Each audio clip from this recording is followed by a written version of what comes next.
forgot already the title. So if that's not the class you wanted, feel free. I will not be hurt. Go to the class you need to go to. But anyways, this is Kendall and I'm Makenzie Albert. We are in Atlanta with a team. We all leave the campus with our team. The campus ministries. We have people downtown and people kind of north of Atlanta. Kendall and I have been married for about 11 years. We've both been in the ministry for about 14. And we have 3 kids. 2 of them are in school already, so we start super early in the South. And then our little one is with us. So, yes, so we're excited to share what we've learned about friendships. Friendships can be really hard. Friendships can be really easy. And they just, everything in between. There can be conflict, there can be not as much conflict, but it's so great that God has given us, principles and standards on how to do friendships the way His kingdom calls us to, and not the world. So anyways, I'm excited to share and talk, and so Kendall will start talking. Yeah, we're going to pray. Let's pray. God, we're grateful that we were called by you, we were sought out by you, but that after you poured your grace out on us, that we don't walk this life alone, and that it's not just each of us and you, but we get to have an incredible family, we have friends, and we'd be a part of your kingdom. And God, we just are really grateful for you and all that you do. In Jesus' name I pray. Amen. Amen. Go to Proverbs 13.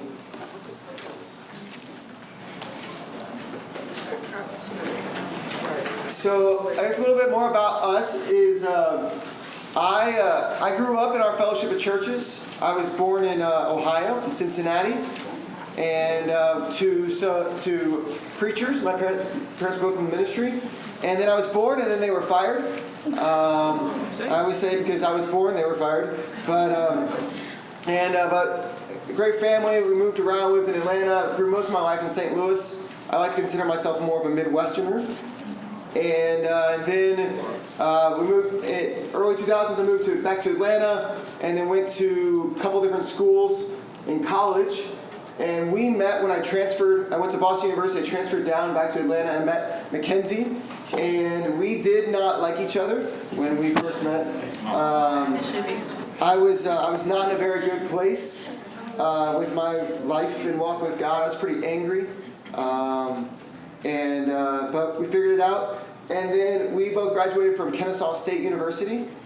And so I'm a Kingdom kid, but Makenzie was met on campus her freshman year by someone who was not a Christian. And a visitor brought me out, so you never know who your visitors are going to But we both have, I don't know, both sides of that coin, right? Of, growing up in the church and not growing up at all in the church. But yeah, in Proverbs 13 and verse 20, there's the wrong page. It says, "Walk with the wise and become wise. A companion of fools suffer harm." So we have one point today, and then we got some practicals. But so our one point is that the friendships you cultivate matter a lot. And it seems super simple because it really is. But the friendships that you make now will dictate who you become in 30 years. And it's very easy to think that that friends are kind of need to be organic and just happen, or just bump into someone and you become best friends, and it's meant to be. But it's really important to be intentional about your friendships. Because if you cultivate the wrong friendships, it says those who are around fools, right, will, where'd it go? They will suffer harm. But those who are around the wise become wise. And so if you decide, hey, I'm going to cultivate friendships that build me up, that make me wise, that make me more like Jesus, you will become more like Jesus. And if you go, I'm going to be around those as long as they're Christians, or as long as they're, not like sending me down really bad paths, I'm just going to be around whoever kind of feels right, you will suffer harm in your life. We see throughout the scriptures this a lot. That people over and over again, the great spiritual men and women of God, have terrible relationships or no relationships. and the end is destruction in their life. And we see people who are complete knuckleheads, just make no sense why they're in the scriptures, why God called them, but they had relationships that made them incredible people that we look up to. You know, in Luke 5 and verse 8 is the story, right, of Jesus calling Peter, and he puts him in a boat, and this is after Jesus had healed Peter's mother, and they get in a boat, and they're fishing, and Jesus says, cast your net on the other side. Does everybody know this passage? Okay, if you don't, go back to Luke 5 and read it. But Jesus says, cast your nets on the other side. And Peter hauls in a huge haul of fish. And he looks at Jesus, he says, get away from me, for I'm a sinful man. You know, Peter understood that his friendship with Jesus was going to transform his life. And it terrified him. You know, the people you decide to be close to will transform your life. But will it be for good or for harm? It's going to impact the rest of your life. You know, Samson was the strongest man who ever lived, but chose to be alone and pushed those away from him, and had his eyes plucked out and died in the rubble.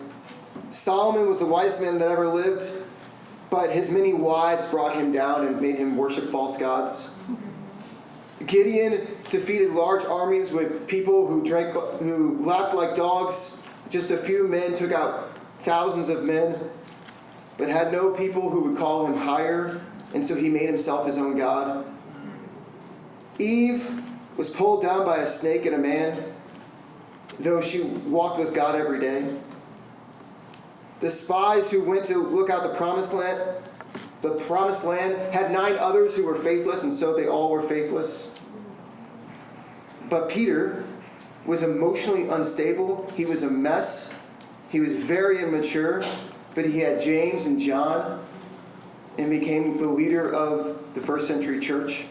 David was an adulterer, was a murderer, but he had Nathan and Jonathan who called him higher. Paul was a religious, proud, arrogant zealot, but he had Barnabas and Silas and Ananias and Sapphira and John, Mark, and many others. Daniel was a lofty dreamer. He was a pretty boy, but he had Shadrach, Meshach, and Abednego. Yeah. Moses was rash, was easily angered, couldn't control himself with his emotions, but he had Miriam and Aaron. Your friends matter. They matter so much more than you can imagine.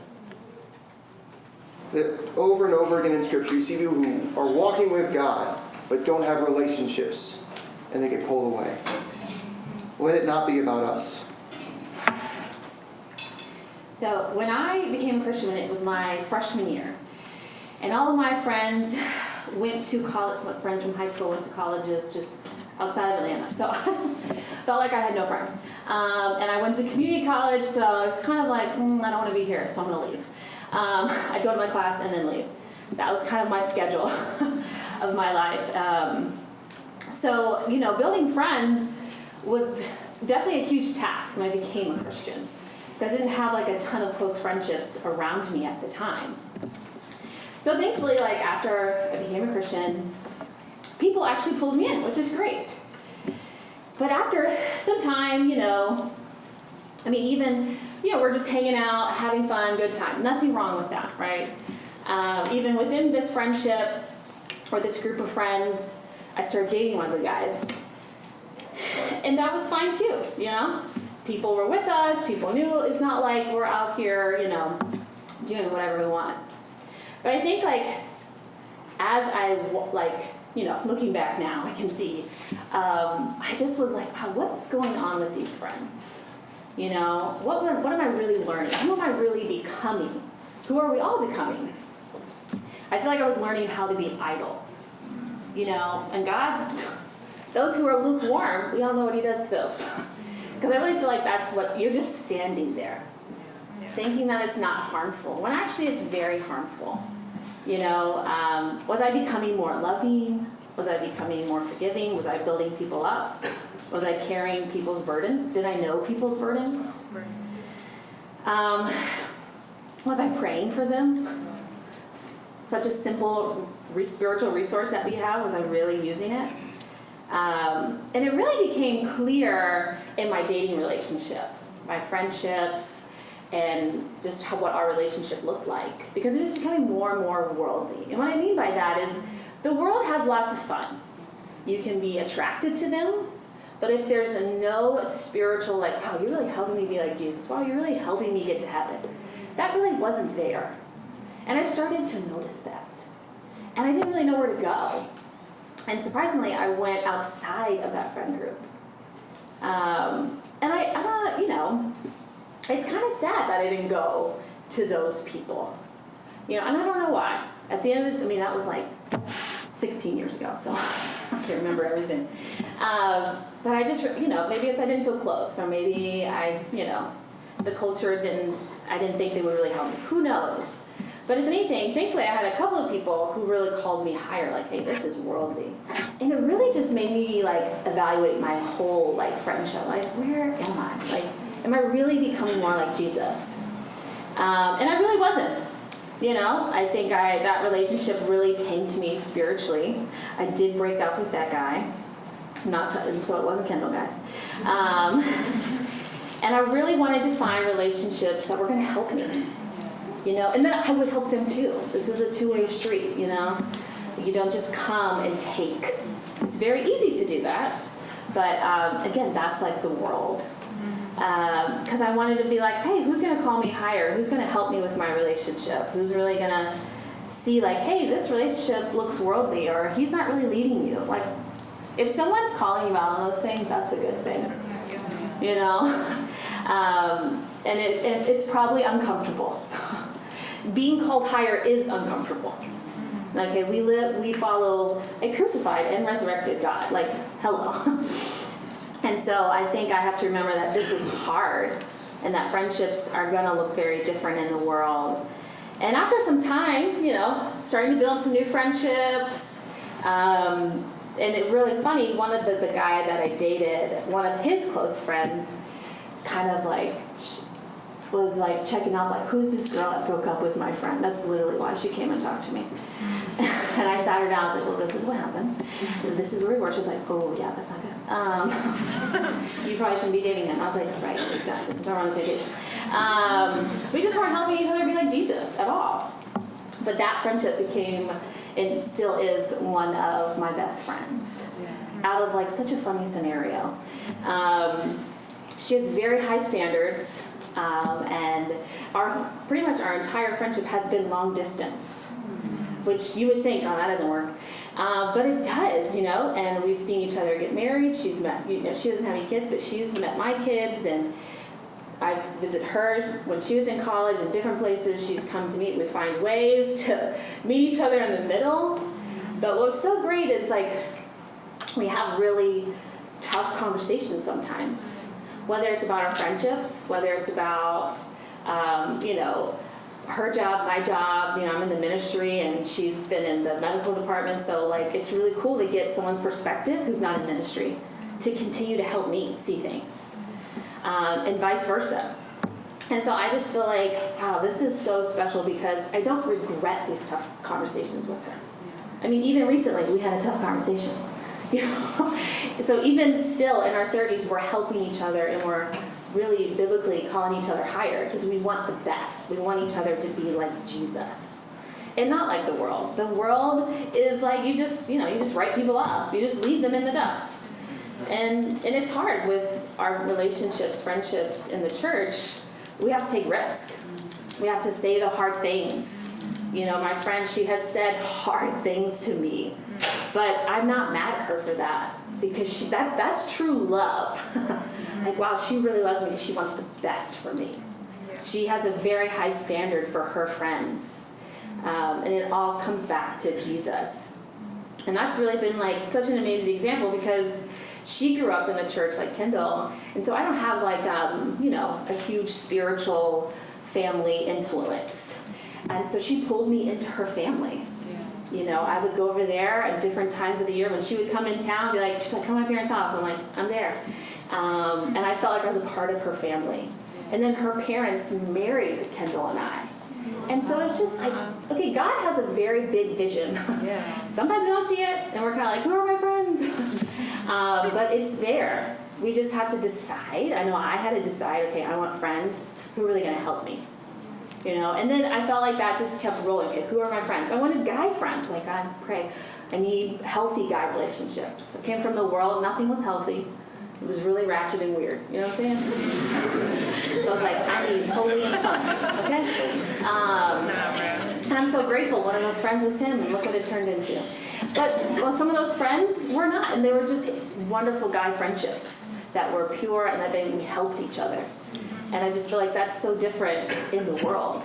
Like, you have to get something out of someone. So that's something I've really appreciated and seen and had to grow in my friendships. You gotta be really loud. I gotta be really loud. Oh, gosh. You turned up.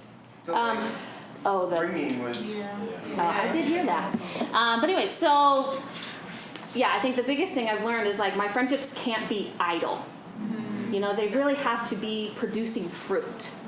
That you're like, well, we're not doing anything wrong, we're not going to parties. That's okay, awesome. That's still not the standard of Jesus.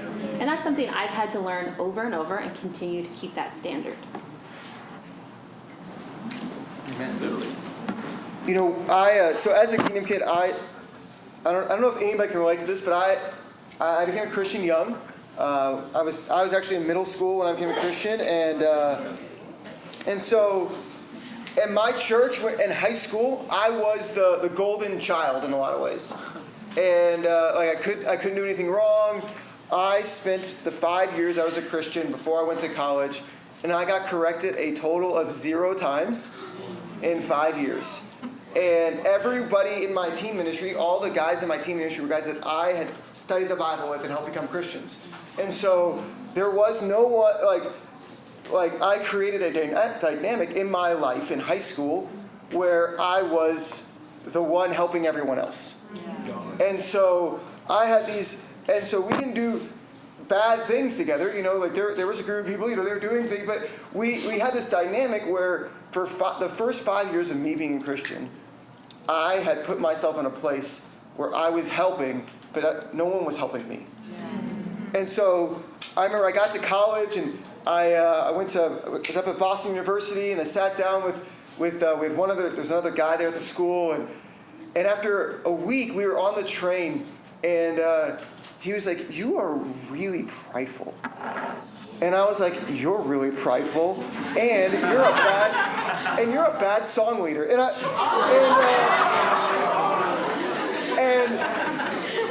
like, this isn't like a soft guy. Like, he was a pretty tough guy, and he was like, I remember him looking at me like, that was really hurtful, and like didn't talk to me the rest of the day. And we saw each other all day, every day, and I didn't know how to have healthy friendships.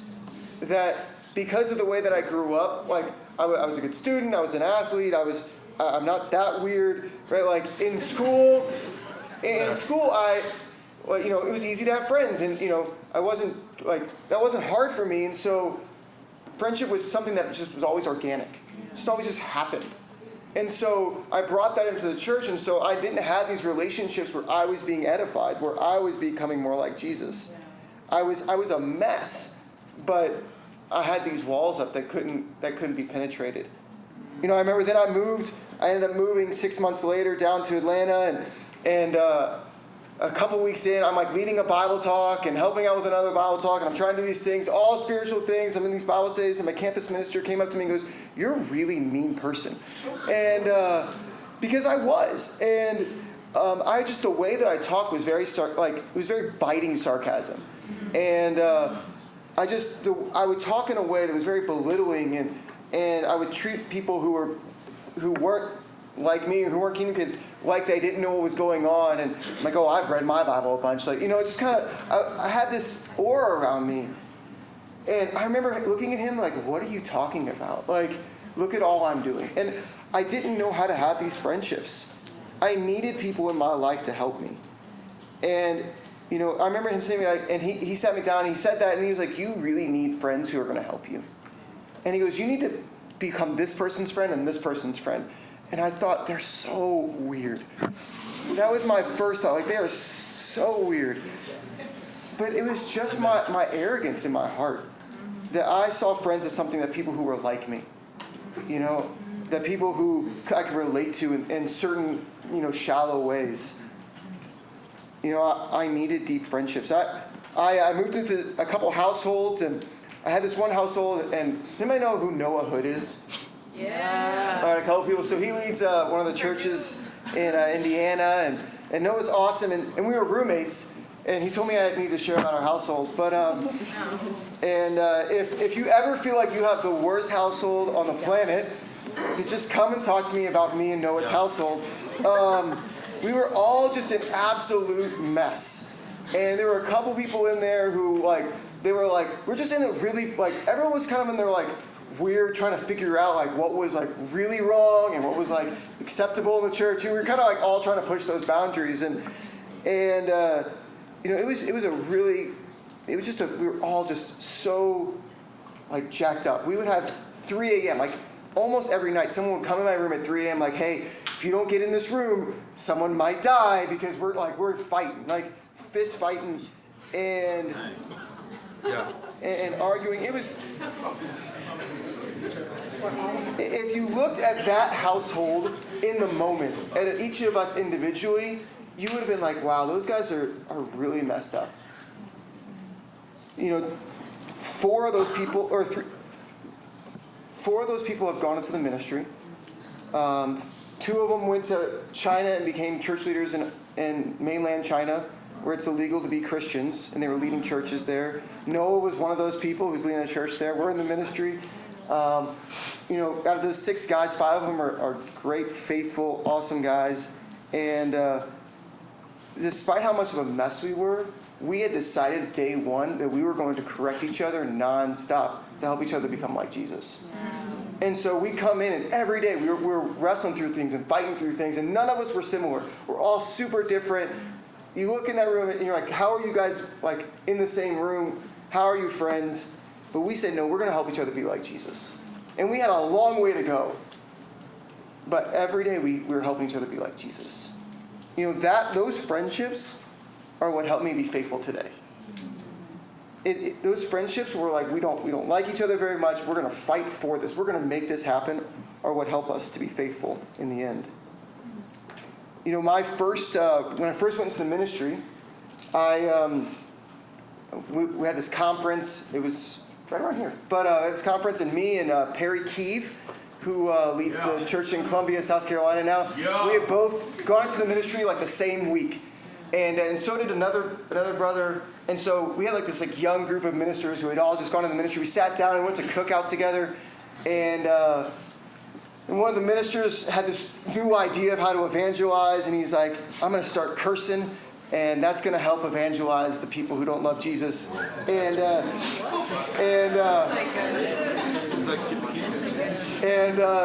so we sat down, and the 5 of us, and we sat there, and we were we're not gonna let this slide, and he had his reasons, and we're no, and so we sat for hours, and we've talked many times over the years of helping each other. That group that said, hey, we're not gonna let things slide, even though we're not in the same area, we're not in the same churches. We're gonna help each other. We have relationships. I've gone on vacation with the Keeves, and we've done a lot with them and with some of those other people, because we're going to fight for friendships. Yeah. Spiritual friendships are one you fight for. They're not ones that are organic. Who's a kingdom kid in here? Okay, cool. So from one kingdom kid to another kingdom kid, all right, I can say this. All right. There's this story where Paul says he confronted Peter, right? And so Peter is going, he's hanging out with the Gentiles, and then the Jews come in. And so then he leaves the Gentiles and he goes and hangs out with the Jews, right? And so Paul confronts him to his face.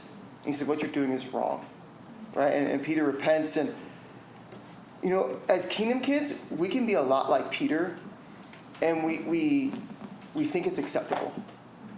That when it's just me and it's a bunch of guys who have been, just me, all these people who have been converted on campus, and okay, we're really cool, we got no beef.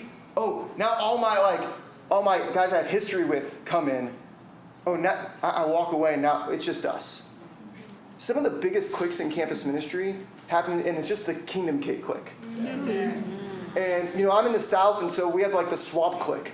Like, it's that swap is like our church camp. It's like, okay, we all went to swap together.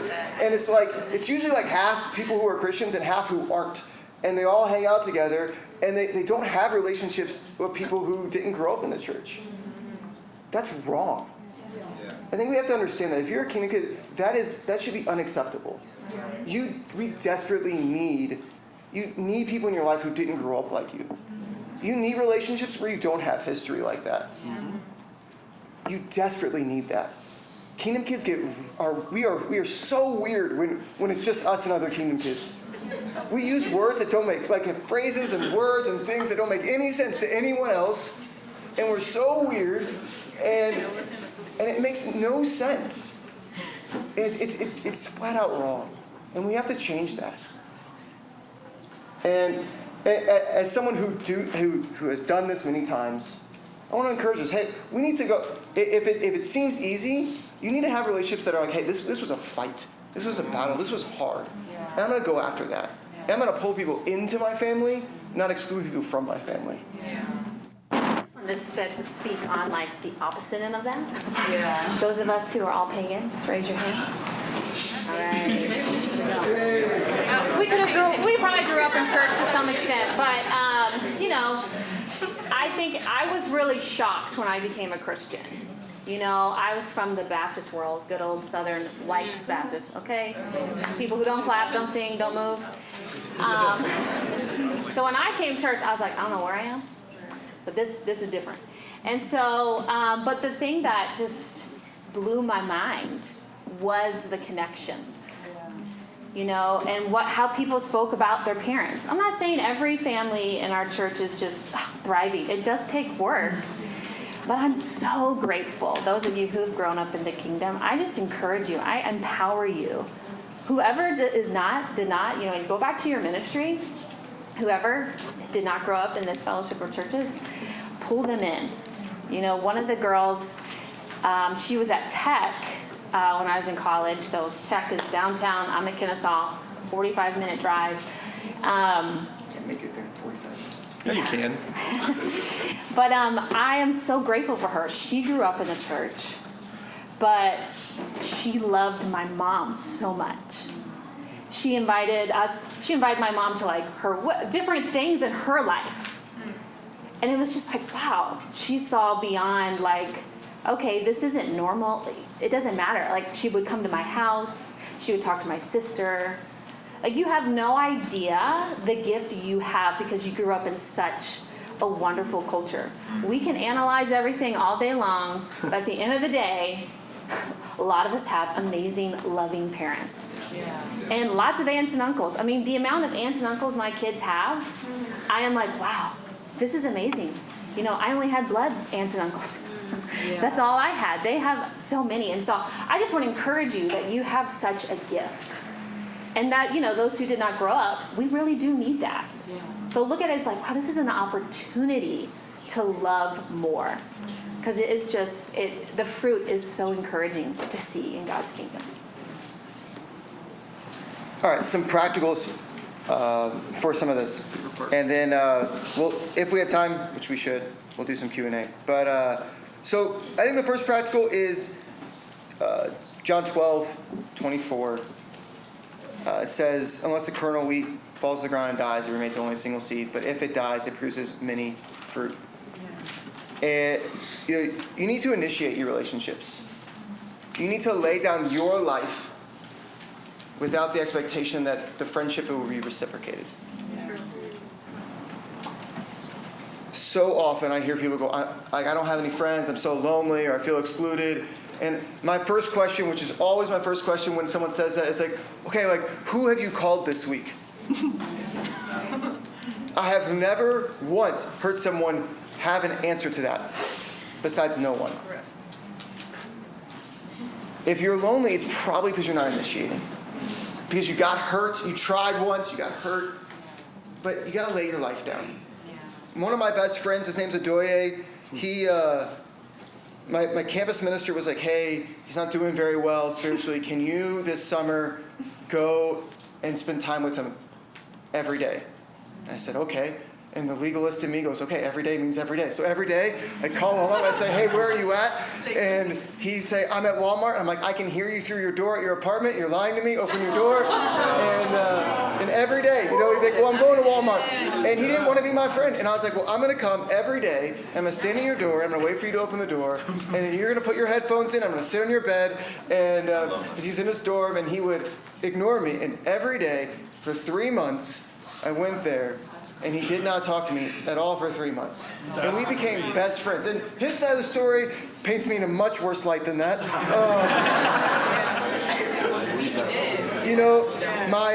One of my best friends, Nick Cruz, he's actually my brother-in-law now, which is really cool. And we were studying the Bible, and I remember we're studying the Bible, and I sent him a text, and I was like, and he's like, I'm not very emotionally expressive. I'm pretty, I don't know, I'm a Midwesterner, one word will do enough, and so he is like the opposite. And when I met him, he was wearing, when I met him on campus, he was wearing just overalls. No shoes.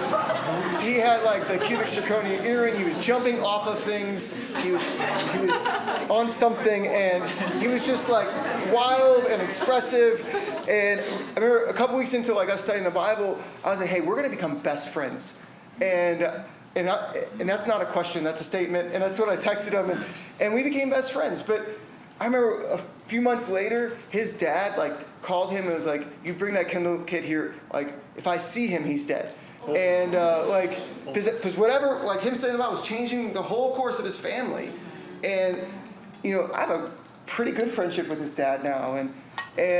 But it took a lot of laying our lives down. He had to lay his life down and forgiving me a lot for saying things that hurt him a lot. And, and then he would say things that out of emotion. I had to, we had to lay our lives down for that. When we moved to Nashville, we had no friends. So we were in Atlanta. We moved to Nashville for 6.5 years. For the first 3 years, we really couldn't, for some reason, make great friendships. And so every day I picked up the phone and I called people. And every day I called people because I was just so lonely. And so one guy would pick up about every other time, and which is pretty good. But I'm just calling people randomly. And his name was Jordan. And we were not friends. We were cool, but we were not friends when we were in Atlanta together. And but I was just calling because I need someone to talk to. And because we started talking every week, Jordan has become my best friend. Yeah. And but it took every week calling, hey man, I'm lonely, I'm scared, I'm on campus, I don't know what to do, this is happening, and him just being there for me. Yeah. And it just takes a lot. You got to lay your life down. If you want deep relationships, you have to lay your life down and initiate. Yeah, I think the thing that I've learned about this is initiating is hard. Yeah. I have initiated over and over and over, and I would have to say I'm actually pretty good at initiating. That's literally, most of my friends will say, you're really good at initiating. But it is exhausting, and it's very discouraging when no one responds. Mm-hmm. It's very discouraging when you feel like, wow, if I never initiate, they will never initiate. That's what it feels like.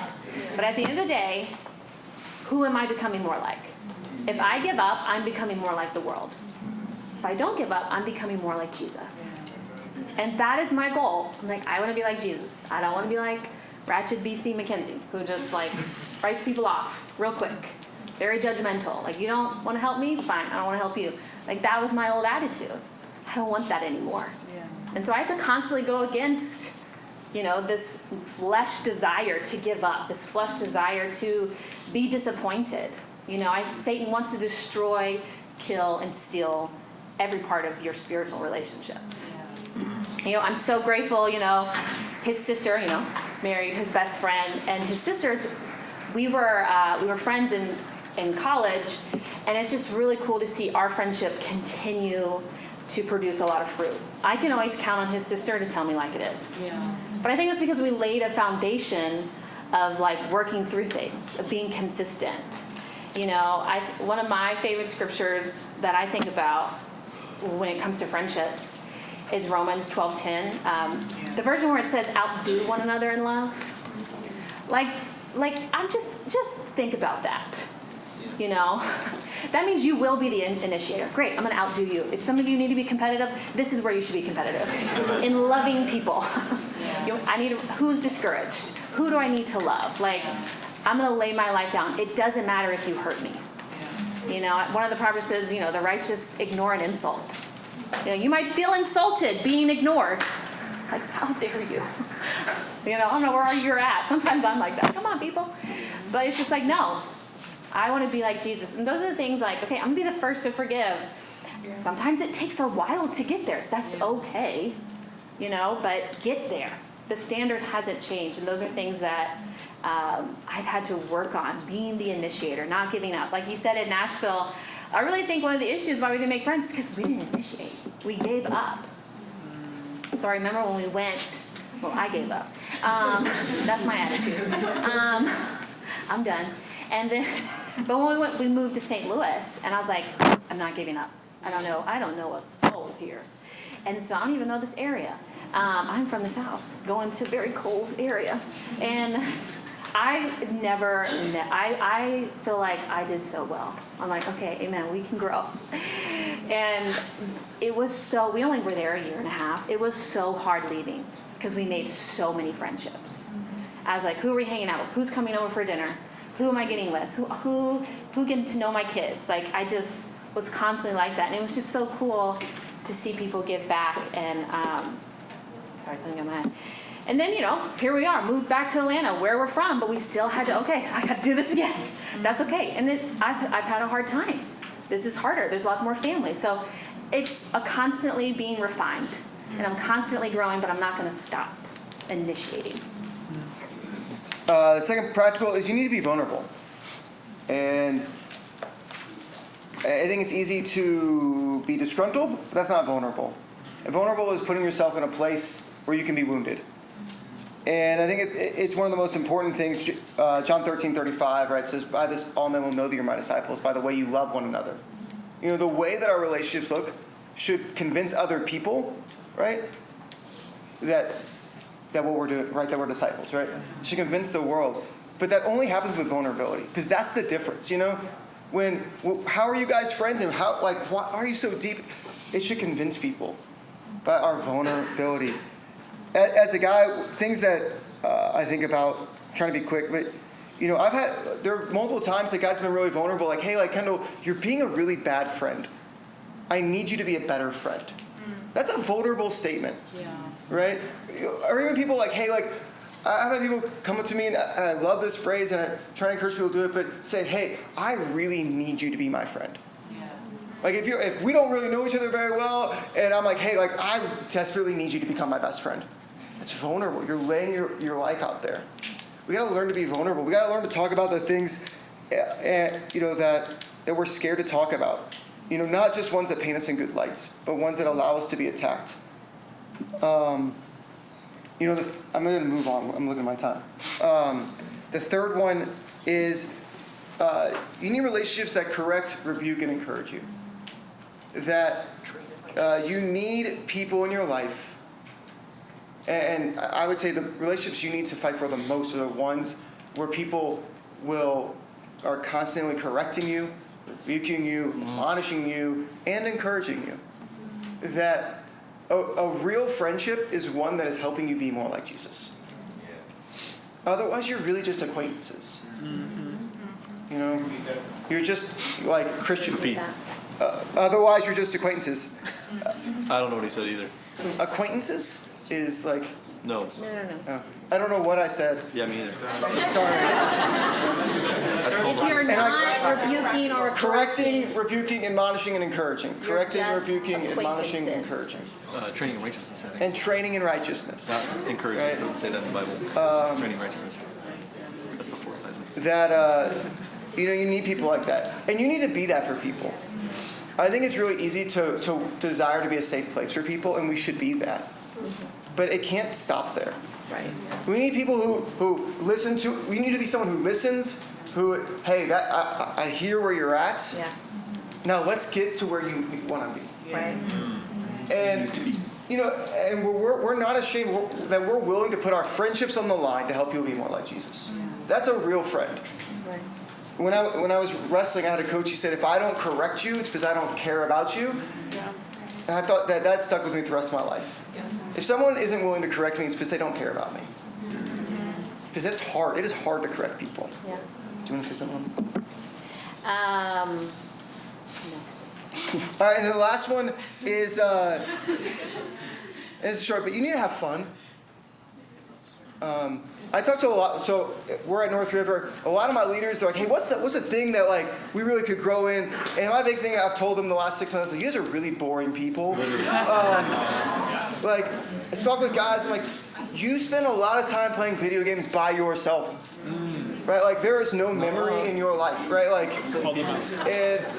and there's nothing wrong with video games, right? But you need to learn to have fun in your relationships. Right? Some of you, you're really good at that, and just ignore what I'm saying, right? And like, you need to be more spiritual, right? But John 10:10, right? Jesus says that a life with him is a life to the full. Yeah. Right? That's his goal, is he was a life to the full. And so when people see your relationships, they see your friendships, do they go, wow, I like having fun, I'm not going to be like Jesus? Or do they see your relationship and go, wow, like being like Jesus is fun? Yeah. You know, that's the way it should be. I remember it snowed one time when I was in Atlanta, and Snowmageddon. it wasn't That one? snowing. It was the one. 2012, It was the one in college. No, it was in that one. in college. It snowed one time. It's quite a few. Right. Surprisingly. We can count in our hands. But it snowed one time and it shut down the city. And so me and my roommates were like, let's go to Steak and Shake. What? It was the only thing open. And it was like a mile and a half away. So we walked to Steak and Shake because they had pancakes or whatever. And so we walked there. And while we were walking there, we met up with these guys.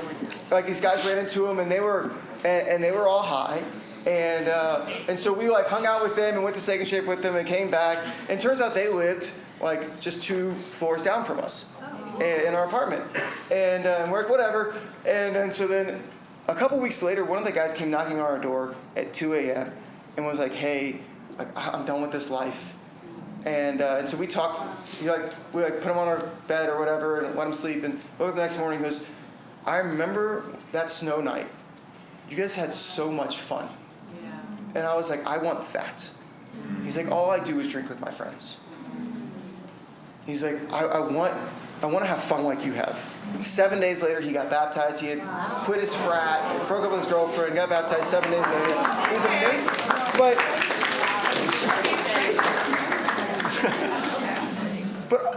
But our fun was appealing. When I was in college, girls that I would sit next to in class, I would tell them about dates I went on, like just encouragement dates I was going on, and they're like, man, I wish I could go on things like that. Come on now. I wish that I had fun like that. Yeah. That was a normal thing. We had fun. We made memories. You know, we did dumb things that were spiritual. And,